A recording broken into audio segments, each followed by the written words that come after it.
আল্লাহ রাব্বুল আলামিনের কাছে কৃতজ্ঞতা জানাচ্ছি। আজকের থেকে 1 বছর আগেও যদি আমাদের কাছে বলা হতো যে এইরকম বাইতুল মোকাররমের পাশে এরকম ফুট ওভার ব্রিজের নিচে বাংলাদেশে এরকম আলেম ওলামারা বসে কথা বলবেন, এই কথা বলার জন্য যে অনুমতি নেওয়া লাগতো, এর জন্য যে ঘোরাঘুরি করা লাগতো, এর জন্য যে মানুষের কাছে পদলেহন করতে হতো, আল্লাহ রাব্বুল আলামিন আমাদেরকে সেই সময়টুকুকে পরিবর্তন করে একটা সুসময় আমাদেরকে দান করেছেন। এটা দুনিয়ার বুকে অনেকে অনেক ক্রেডিট নিতে পারে। অমুকে মাস্টার মাইন্ড, তুমুকে হ্যান্ড করেছে, তুমুকে ঘোষণা দিয়েছিল, এইগুলা যা বলবে, যারা বলবে তারা আল্লাহ রাব্বুল আলামিনের সাথে গাদ্দারি করবে। আল্লাহ রাব্বুল আলামিনের ইচ্ছা ছাড়া এই বাস্তবতায় আমাদের সামনে আসার সম্ভাবনা ছিল না, ঠিক না? অতএব আমরা আল্লাহ রাব্বুল আলামিনের কাছে কৃতজ্ঞ হচ্ছি, আলহামদুলিল্লাহ। দ্বিতীয় যেই কথাটি এই দেশের মানুষ বোঝে, কিন্তু এই দেশের এক শ্রেণীর মানুষের কারণে তারা স্বীকার করে না, সেটি হচ্ছে তাওহীদপন্থী মানুষ, ইসলামপন্থী মানুষ, যারা আল্লাহ রসুলকে ভালোবাসে, যারা মরার পরে জান্নাতে যাওয়ার জন্য শহীদি তামান্না হৃদয়ে রাখে, ওই সকল পরিবারের সন্তান এবং সেই সকল শিক্ষায় শিক্ষিত হওয়া মানুষেরা রাস্তায় নেমেছিল বলে, কথা বলেছিল বলে, মসজিদগুলো থেকে জুমার খুতবা চলমান ছিল বলে ওই ম্যান্ডেটগুলো মানুষের হৃদয়ের মধ্যে ধারণ করা ছিল, তারই এক বিস্ফোরণ হয়েছিল ইসলামপন্থীদের দ্বারা। অন্য যারা ক্রেডিট নেয় এরা ধান্দাবাজ। মূল রক্ত দিয়েছে ইসলামপন্থীরা, তাওহীদপন্থীরা। ইসলামপন্থীরা না থাকলে বাংলাদেশের এই নতুন বাংলাদেশ দেখার স্বপ্ন হতো না।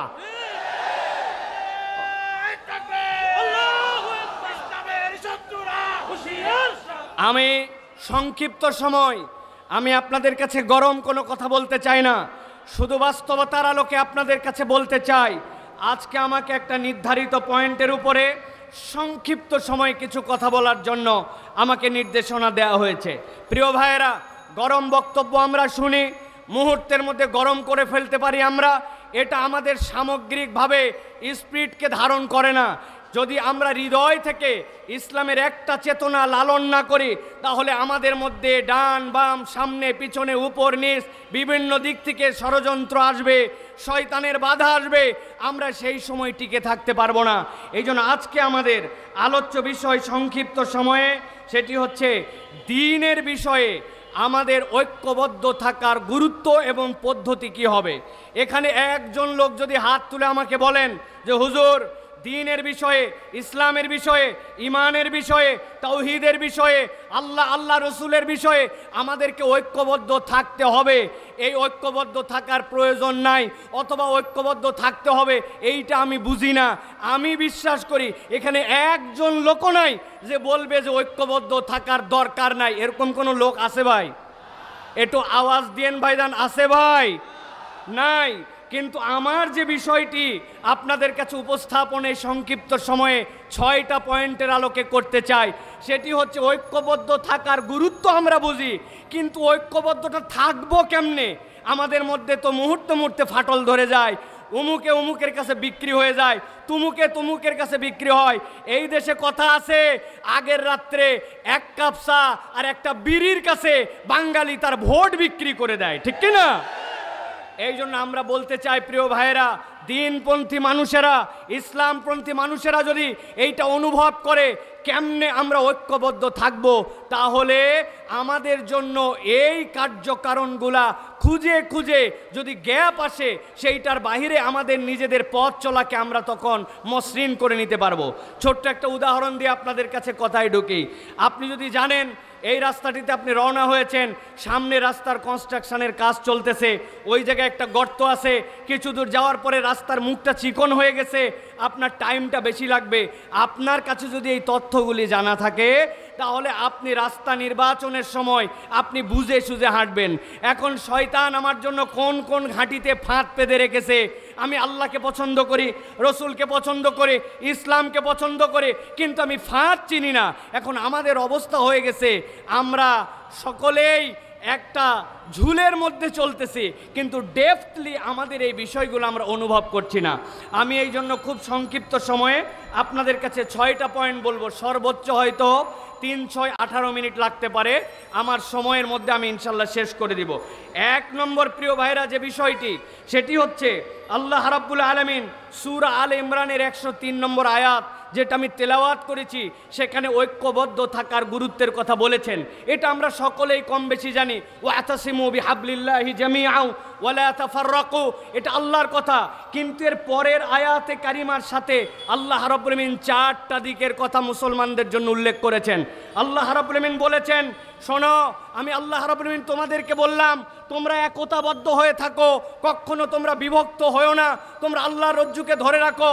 তবে জেনে রাখো, ওয়াজকুরু নি'মাতাল্লাহি আলাইকুম, তোমার এই একতা থাকবে না যদি তুমি আল্লাহ রাব্বুল আলামিনের নিয়ামতের কৃতজ্ঞতা আদায় না করো।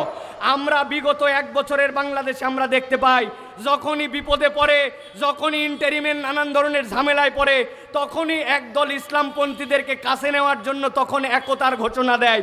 আবার বিপদ কেটে গেলে ইসলামপন্থী আর হুজুরদেরকে পছন্দ হয় না। এটা আপনারা দেখেছেন না? এটার কারণ কি? এটার কারণ হচ্ছে আল্লাহ রাব্বুল আলামিনের নিয়ামতের শুকরিয়া নাই। যেই বান্দারা আল্লাহ রাব্বুল আলামিনের নিয়ামতের কৃতজ্ঞ হবে না, ওই বান্দাদের মুখ দিয়ে ফেক একতার কথা আসবে, মূল একতা তাদের মধ্যে থেকে আসবে না। আল্লাহ রাব্বুল আলামিন এরপরে বলেছেন, ইজ কুনতুম আদান ফাআল্লাফা বাইনা কুলুবিকুম ফাসবাহতুম বিনি'মাতিহি ইখওয়ানা। আমার সাথে আপনার অন্তরের জোর, আমার সাথে আপনার অন্তরের ভালোবাসা, এইটা মানুষের হাতে অন্তরের নিয়ন্ত্রণ নাই। অন্তরের নিয়ন্ত্রণ করতে আল্লাহ। বান্দা যদি ইন্টেনশন রাখে যে আমি এক এবং নেক হয়ে চলবো, তাহলে অন্তরকে জুড়াই দিতে পারেন আল্লাহ। অতএব আল্লাহ রাব্বুল আলামিনের কাছে নিজেকে ন্যস্ত না করলে, নিজের নিয়তকে পরিষ্কার না করলে, নিজের ডেস্টিনেশন কোন জায়গায়, এটা যদি ক্লিয়ার না থাকে, তাহলে দুনিয়ার পথ, পদবি, লোভ, স্বার্থ, এইগুলোর জন্য সাময়িক ঐক্য হতে পারে, কিন্তু মৌলিক ঐক্য কখনো হবে না। এই জন্য আপনার নিয়তকে সবার আগে বিশুদ্ধ করতে হবে। আমরা খোলাফায়ে রাশিদিনের সেই খেলাফতকে এই দেশের মধ্যে দেখতে চাই। আমরা আল্লাহ রসুলের আইন অনুযায়ী দেশের প্রতিটা ঘর শাসিত হবে, সেইটা দেখতে চাই। আল্লাহ রসুলের অনুশাসনের নিয়ম অনুযায়ী এই দেশ শাসিত হবে, এই স্বপ্ন দেখতে চাই। হতে পারে সেটা 5 বছর পরে, হতে পারে সেটা 500 বছর পরে, কিন্তু ইমানদারের ইন্টেনশন যদি পরিষ্কার হয়, আল্লাহ রাব্বুল আলামিন তার কাজের মধ্যে বরকত দিবেন, ঠিক কি না? অতএব এইটা হচ্ছে একটা গুরুত্বপূর্ণ জিনিস প্রিয় ভাইরা।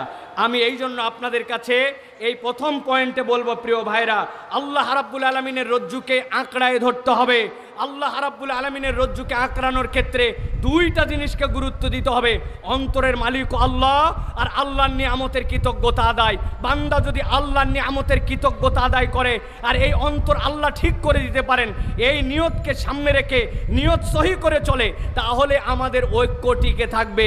নচেত নানান ঢেউ আর বাতাসে এসে আমাদের ঐক্যকে খেয়ে ফেলতে পারে। প্রিয় ভাইয়েরা, আমরা যদি দেখি ঐক্য গড়ার উপায় কি, আমাদের সালফে সালেহিনরা বলেছেন 5টা বিষয়ের উপর আমাদের ঐক্য হতে পারে। কয়টা বলেছি? সবাইকে বলতে হবে কয়টা? 5টা। ভালো করে খেয়াল করেন। 1 নম্বর, আকীদা এবং মৌলিক বিষয়ে আমাদেরকে সব সময় এক হয়ে থাকতে হবে।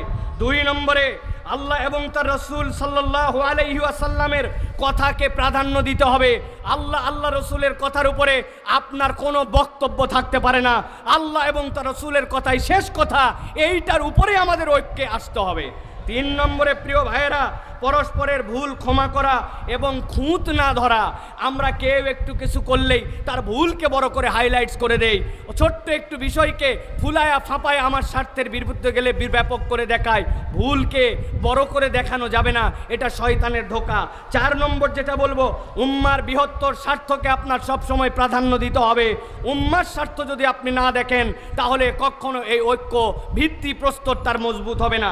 সর্বশেষ, শয়তানের ফাঁদ আছে 3টা, হিংসা, অহংকার আর গীবত। হুজুরদেরকে নামাজ থেকে দূরে রাখতে পারে না, হুজুরদেরকে দিয়ে মিথ্যা কথা বলাতে পারে না, হুজুরদেরকে দিয়ে চুরি করাতে পারে না, হুজুরদেরকে দিয়ে বিভিন্ন ধরনের অন্যায় অপকর্ম করাতে পারে না, কিন্তু ইসলামপন্থীদেরকে দিয়ে শয়তান 3টা কাজ সুন্দর করে করায়। একটা হিংসা করাবে, আরেকটা অহংকার করাবে, আরেকটা গীবত করাবে। আপনার কাজ দেখে আপনার মনে হবে না, আমি যা কাজ করতেছি অন্যরা কিছুই করতেছে না, আপনার নিজের মধ্যে একটা লেভেলে উঠাবে। শয়তান যেইটা ঢুকছে এইভাবে আমাদের ঐক্যকে বিনষ্ট করে দেয়। অতএব এই ফাঁদগুলা থেকে আমাদের বেঁচে থাকতে হবে। 1 নম্বর পয়েন্ট সংক্ষিপ্তভাবে এইটুকু প্রিয় ভাইরা। এবার চলেন 2 নম্বরে, আমাদের ঐক্যের ভিত্তি এবং আমরা ঐক্যকে কিভাবে ধারণ করে রাখতে পারি। 2 নম্বর হচ্ছে নবী সাল্লাল্লাহু আলাইহি ওয়াসাল্লাম একটা ঐক্যের নমুনায় সমাজ গড়েছিলেন, সেটা ছিল মদিনার সমাজ। আমরা যদি খুব গভীরভাবে লক্ষ্য করি তাহলে দেখব রাসূলুল্লাহ সাল্লাল্লাহু আলাইহি সাল্লাম মুহাজির এবং আনসারদের মধ্যে একটা চমৎকার সমন্বয় ঘটিয়েছিলেন। কেমন সমন্বয় ঘটিয়েছিলেন? যে মুহাজিররা যখন এসেছিলেন, আনসাররা নিজেদের বাড়ির অর্ধেকটুকু দিয়ে দিয়েছেন, বলেছেন ও আমার ভাই, আমার স্ত্রী 2 জন আছে, একজনকে আমি তালাক দিয়া আপনার সাথে বিয়ে করায় দিব, আমার সম্পদ অর্ধেকটুকু আপনাকে দিয়ে দিব। এই ঘটনা কি আমরা জানি ভাই? কথা বলেন, জানি কি আমরা ভাই? আওস এবং খাজরাজ নামে 2টা শত্রুতা ভাবাপন্ন 1000 বছর ধরে সংগঠন ছিল, যারা একজন আরেকজনের রক্তকে হালাল মনে করত। নবীজি সাল্লাল্লাহু আলাইহি ওয়াসাল্লাম আসার পরে এই 2 জনের মধ্যে বন্ধুত্ব ঘটায় দিয়েছিলেন। আপনারা কি এই ঘটনা জানেন ভাই? কিন্তু কোনোদিনকে ভেবে দেখেছেন যে এই যে বড় বড় ঘটনাটা ঘটলো, এই ঐক্যটার ভিত্তি কি ছিল? কিসের ভিত্তিতে ঐক্যটা রাসূলুল্লাহ সাল্লাল্লাহু আলাইহি ওয়াসাল্লাম করিয়েছিলেন? রাসূলুল্লাহ সাল্লাল্লাহু আলাইহি ওয়াসাল্লামের সিরা এবং হাদিসের বিশ্লেষণে বোঝা যায় 3টা বিষয়কে সামনে রেখে রাসূল সাল্লাল্লাহু আলাইহি ওয়াসাল্লাম এই কঠিন বাস্তবতার মধ্যেও একটা ঐক্যের সমাজ প্রতিষ্ঠিত করেছিলেন। 1 নম্বর, আল্লাহর প্রতি ঈমান। আল্লাহর প্রতি যদি বিশুদ্ধ ঈমান না থাকে, ওই ঐক্য আপনি যতই ঐক্যের কথা বলেন, ওই ঐক্যের গোড়ার মধ্যে গন্ডগোল থাকবে, ওই ঐক্য কখনো কার্যকর ঐক্য হবে না। 2 নম্বরে যেটা প্রিয় ভাইরা, সহানুভূতিশীল অন্তর। আজকের ইমানদার আমরা যারা সহানুভূতিশীল অন্তর না, রুড়ো যত, গরম যত, যে যত কাঠখোট্টা আমরা মনে করছি তত বোধহয় ইমানদারদের পারফরমেন্স। অথচ জেনে রাখেন রাসূলুল্লাহ সাল্লাল্লাহু আলাইহি ওয়াসাল্লামের ব্যাপারে কোরআন মজিদের কোথাও বলা নাই নবীজি সাল্লাল্লাহু আলাইহি ওয়াসাল্লাম অনেক সুন্দর একজন নামাজ আদায়কারী ছিলেন, অথচ নবীর থেকে সুন্দর সালাত কেউ আদায় করতে পারবে না। নবীজির ব্যাপারে পুরা কোরআনে কোথাও বলা নাই নবীজি খুব সুন্দর যাকাত আদায়কারী ছিলেন, অথচ নবীর থেকে বেশি দান সাদাকাকারী কেউ ছিল না। নবীজি সাল্লাল্লাহু আলাইহি ওয়াসাল্লাম বলেছেন খুযু আন্নী মানাসিকাকুম, আমার থেকে হজ শিখো, অথচ কোরআনে কোথাও প্রশংসা করা হয় নাই আল্লাহ নবী খুব ভালো হজ করেছেন, অথচ রাসূলুল্লাহ সাল্লাল্লাহু আলাইহি ওয়াসাল্লামের সুন্দর হজ কিয়ামত পর্যন্ত আর কেউ করতে পারবে না। কিন্তু নবীজির একটা বিষয় নিয়ে কোরআনে প্রশংসা করা হয়েছে, ইন্নাকা আলা খুলুকিন আযীম, আমার নবী ছিলেন মহান চরিত্রের উপর অধিষ্ঠিত। আজকের মুসলমান নামাজি, আজকের মুসলমান হাজি, আজকের মুসলমান টুপিওয়ালা, আজকের মুসলমান ওজিফাওয়ালা, কিন্তু আজকের মুসলমানের আখলাক আমাদের সুন্দর নয়। অতএব নবীজির ওই ঐক্যের ভিত্তি ছিল সহানুভূতিশীল একটা অন্তর। প্রত্যেককে আমাদের সহানুভূতিশীল অন্তরের মালিক হতে হবে। 3 নম্বরে প্রিয় ভাইরা, দিনকে প্রাধান্য দিতে হবে। যেখানে দিন নাই সেই জায়গায় কোনো ঐক্য হতে পারে না প্রিয় ভাইরা। দুনিয়া একদিক হয়ে যেতে পারে, ইমানদাররা কখনো সমকামিতাকে প্রমোট করতে পারে না, LGBTQ-কে সমর্থন করতে পারে না। আপনি কিয়ামত ঘটায় দিতে পারেন, ইসলাম এটাকে হারাম বলেছে, আপনি এটা করতে পারবেন না। যেই সকল কমিশন আজকে বাংলাদেশে এসে ধোঁকাবাজির কমিশন দিচ্ছে, তারা গাজার মুসলমানদেরকে রক্ষা করতে পারে নাই, তারা মুসলমানদেরকে সেই জায়গায় ক্ষুধার জ্বালায় হত্যা করছে, সেই জায়গায় তাদের কোনো মাথা ব্যথা নাই। আর এই দেশের মানুষ যারা শান্তিপ্রিয় মানুষ, যারা এই দেশের মানুষ নীরব নিজেদের ধর্ম পালন করে, এই জায়গার মানুষ তাদের যারা ভাই ব্রাদার অন্য ধর্মাবলম্বী আছে তাদেরকে সুন্দর করে আগলায় রাখে, তাদের মন্দিরকে প্রয়োজনে পাহারা দেয় যাতে কোনো দুষ্কৃতিকারী অন্যায় করতে পারে না। এই জায়গায় মানবাধিকার কমিশন ফলাতে আসছে, তারা দুনিয়ায় মানবাধিকার দেখতে পায় না। এই বিষয় ইমানের প্রশ্ন, এটাতে ইমানদার কখনো এক হতে পারে না, ঠিক না প্রিয় ভাইরা? অতএব বলবো 2 নম্বর বিষয় এটা যে আমাদেরকে মনে রাখতে হবে নবীজি সাল্লাল্লাহু আলাইহি ওয়াসাল্লামের আদর্শ হবে আমাদের ঐক্যের ভিত্তি। মনে থাকবে এটা, দুনিয়ার কোনো আদর্শ আমাদের ঐক্যবদ্ধের ভিত্তি হতে পারে না। এই ভিত্তিতে ঐক্য হলে এই ঐক্য আল্লাহ রাব্বুল আলামিন ফাআল্লাফা বাইনা কুলুবিকুম, আল্লাহ অন্তরের মধ্যে জুড়াই দিবেন, শয়তান আর ওখানে ঢুকতে পারবে না ইনশাআল্লাহ। এটা হলো 2 নম্বর প্রিয় ভাইরা। নবী করিম সাল্লাল্লাহু আলাইহি ওয়াসাল্লামের একটা হাদিস বলি, আপনারা জানেন, বুখারীর হাদিস। আল্লাহ নবী বলছেন আল মুমিনু লিল মুমিনি কাল বুনিয়ান ইয়াশুদ্দু বা'দাহু বা'দা, একটা বিল্ডিং যেরকম ইটের পরে ইট গেথে তারপরে সেটা একটা স্ট্রাকচারে দাঁড়ায়, একটা মুমিন আরেকটা মুমিন হচ্ছে এরকম বুনিয়ান, কোনো একটা মুমিনকে বাদ দিয়ে আপনি মনে করবেন যে আমি একা একা জান্নাতে চলে যাব, এইটা মুমিনের চরিত্র হতে পারে না। অতএব প্রত্যেকটা মুমিনের সাথে সহানুভূতিশীল হৃদয় নিয়ে তার প্রতি আমার ভালোবাসা রাখতে হবে। এইটা হবে আমার ঐক্য টিকিয়ে রাখার অন্যতম একটা দর্শন। 3 নম্বরে প্রিয় ভাইয়েরা, সমাজে যদি ঐক্য না থাকে তাহলে আমাদের কি হতে পারে একটু ভালো করে খেয়াল করেন প্রিয় ভাইয়েরা। আল্লাহ রাসূল সাল্লাল্লাহু আলাইহি ওয়াসাল্লাম ঐক্য প্রতিষ্ঠা করলেন, এরপরে সমাজ একটা সুন্দর সমাজের দিকে গেল। আল্লাহ রাব্বুল আলামিন কোরআনুল কারীমের সূরা আনফালের 46 নম্বর আয়াত, এই আয়াতের মধ্যে আল্লাহ রাব্বুল আলামিন দুনিয়ার মানুষকে বলছেন, শোনো, যদি তোমরা ঐক্যের মধ্যে ফাটল ধরাও, ইমানদারদের মধ্যে যদি ফাটল ধরাও, তাহলে তোমাদের সমাজের মধ্যে 3টা মহামারী, 3টা সমস্যা তোমাদের মধ্যে আসবে। সূরা আনফাল 46 নম্বর আয়াত, আল্লাহ বলছেন ওয়ালা তানাজারু ফাতাফশালু ওয়া তাযহাবা রিহুকুম। আল্লাহ রাব্বুল আমিন বলছেন কোরআনুল কারীমের মধ্যে যদি কোনো বান্দারা নিজেদের মধ্যে বিভেদ ঘটায়, এই বিবাদে জড়ায় পড়ে, তাহলে 3টা সমস্যা তাদের মধ্যে হবে। 1 নম্বরে কি হবে? তারা ব্যর্থ হয়ে যাবে। 2 নম্বরে কি হবে? শক্তি তাদের চলে যাবে। 3 নম্বরে কি হবে? ওই সমাজের মধ্যে রহমত থাকবে না। নবীজি সাল্লাল্লাহু আলাইহি ওয়াসাল্লাম হাদিসের মধ্যে বলেছেন ইয়াদুল্লাহি মাআল জামাআহ, তোমরা যতক্ষণ পর্যন্ত এক হয়ে থাকবা, তুমি দেখতে পাও তোমার একতার শক্তি, তোমার চোখে ওটা পরিষ্কার হবে না, তোমার চোখে পরিষ্কার হবে না। কেননা আল্লাহ রাব্বুল আমিন এই জামাতের উপরে আল্লাহর হাতকে রেখেছেন। প্রিয় ভাইয়েরা, লিবিয়ায় বিখ্যাত যুদ্ধ হচ্ছিল ফ্রান্সের সাথে। ওই ফ্রান্সের যুদ্ধে লিবিয়ায় মুজাহিদদের সাথে পারছিল না তারা। এক পর্যায়ে ফ্রান্স সিদ্ধান্ত নিল সম্মুখ সমরে মুজাহিদিনদের সাথে পারা যায় না। তারা তখন উপর থেকে হেলিকপ্টার গানশিপ দিয়ে হত্যা করার সিদ্ধান্ত নিল। মুজাহিদদের আমিরের কাছে মুজাহিদরা যে বলল, আমিরুল মুজাহিদিন, সামনের গেরিলা যুদ্ধে তারা আমাদের সাথে পারে নাই, কিন্তু এখন তো আমাদের আর কিচ্ছু করার নাই। আমাদের অস্ত্রের রেঞ্জ যে পর্যন্ত, তার উপর দিয়ে তারা হেলিকপ্টার দিয়ে আমাদেরকে হত্যা করবে। আমিরুল মুজাহিদিন তাদেরকে জিজ্ঞাসা করেছিলেন তারা কিভাবে হত্যা করবে, বলবে উপর থেকে তারা গুলি করবে। বলছে কত উপর থেকে? বলে অনেক উপর থেকে। বলে আরে কত উপর থেকে? বলে আমাদের গুলির রেঞ্জ যেখানে নাই সেখান থেকে।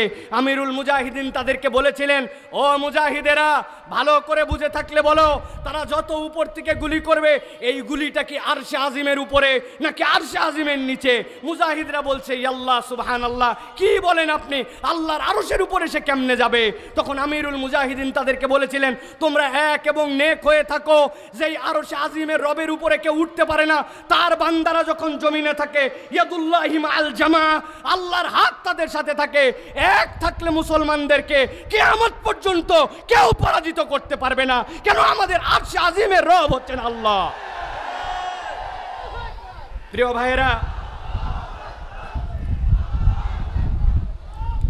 ভাইয়েরা, এই জন্য আমি বলবো, সংখ্যায় আমরা কম হতে পারি, লোকজন আমাদেরকে বলতে পারে কোথায় তোমাদের লোক? আমাদের লোক বেশি দরকার নাই। ইমানদাররা কখনো অস্ত্রের বলে জিতে নাই। ইমানদারদের সাথে একটা বল ছিল, সেটা হচ্ছে ইমানি বল। যতক্ষণ পর্যন্ত আমরা এই ঐক্যবদ্ধতার স্বপ্ন নিয়ে সীমিত স্বার্থকে ত্যাগ করে এক থাকবো, এই ইমানের বল দিয়েই মুসলমানরা বিজয়ী হবে ইনশাআল্লাহ। প্রিয় ভাইয়েরা, এটা গেল 3 নম্বর পয়েন্ট।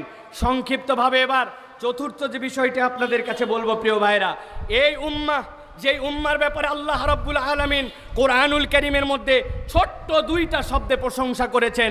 কি প্রশংসা? সামি'না ওয়া আতা'না। এরা তো সেই উম্মত যারা শোনে আর মেনে নেয়, এরা কোনো প্রশ্ন করে না। এটা হচ্ছে উম্মতে মুহাম্মাদের বৈশিষ্ট্য। মুফাসসিরিনে কেরাম ব্যাখ্যা করছেন এই আয়াতে কারিমার আলোকে এই উম্মতের মৌলিক বৈশিষ্ট্য কি? এই উম্মতের মৌলিক বৈশিষ্ট্য হচ্ছে ঐক্য। এই উম্মতের মৌলিক বৈশিষ্ট্য আমার কথা নয়, আল্লাহ রাব্বুল আলামিনের নবী সাল্লাল্লাহু আলাইহি ওয়াসাল্লাম বলছেন, ইন্নাল্লাহা ইয়ারদা লাকুম সালাসান।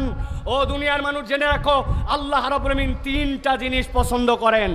একসাথে সমস্বরে, একটা মুখ বন্ধ না করে একসাথে বলতে হবে, আল্লাহ রাব্বুল আলামিন কয়টা জিনিস এই উম্মত থেকে পছন্দ করেন?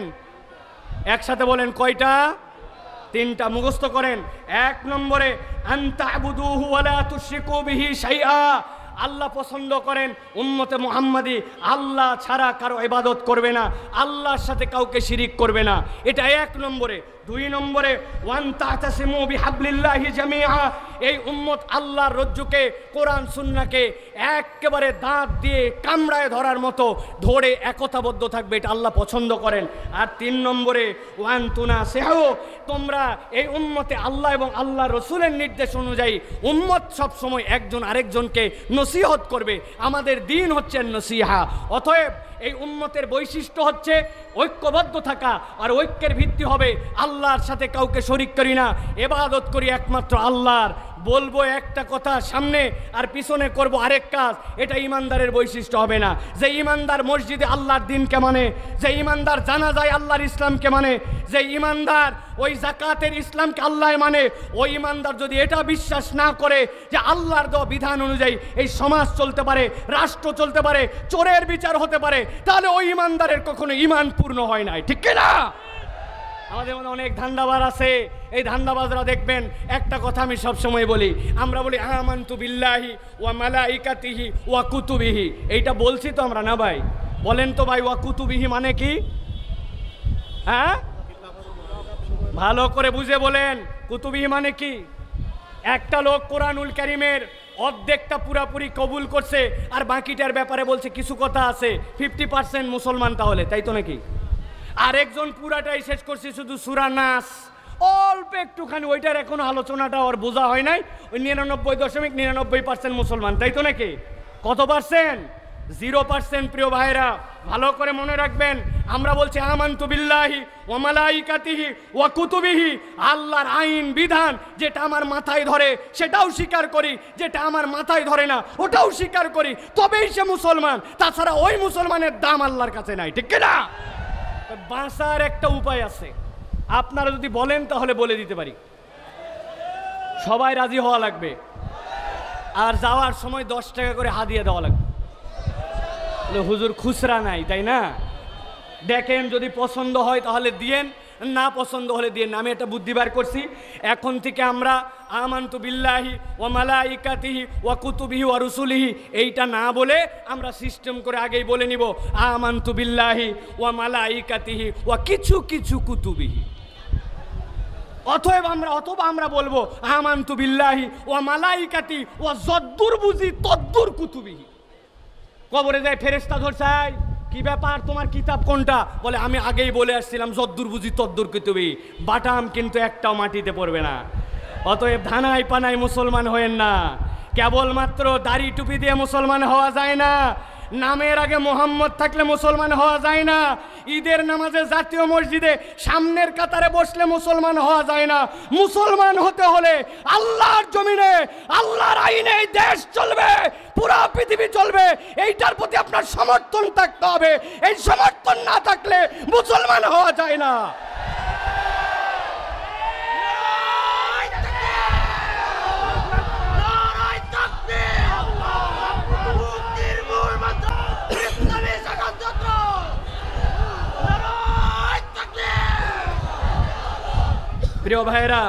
প্রিয় ভাইরা, মূল পয়েন্টে আসি।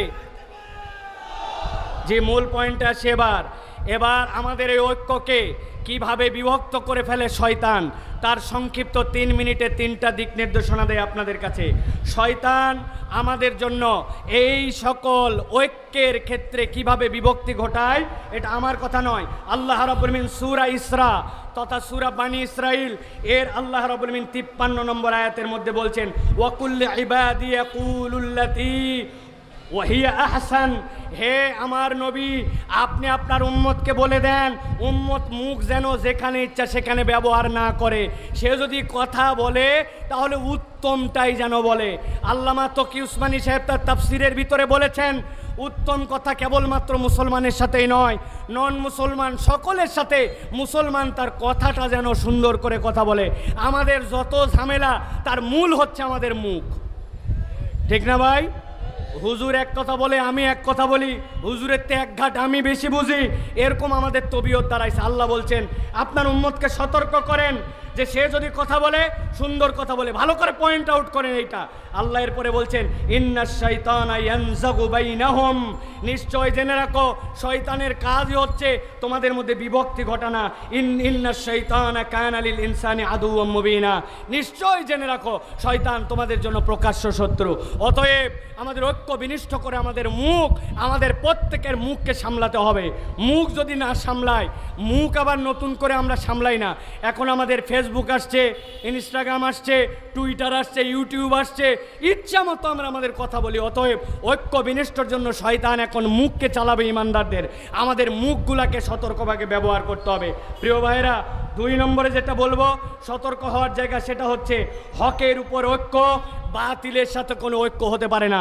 অনেকে আমার এই কথাকে পছন্দ করবেন না, বলে হুজুর বিভিন্ন স্বার্থে আমাদেরকে,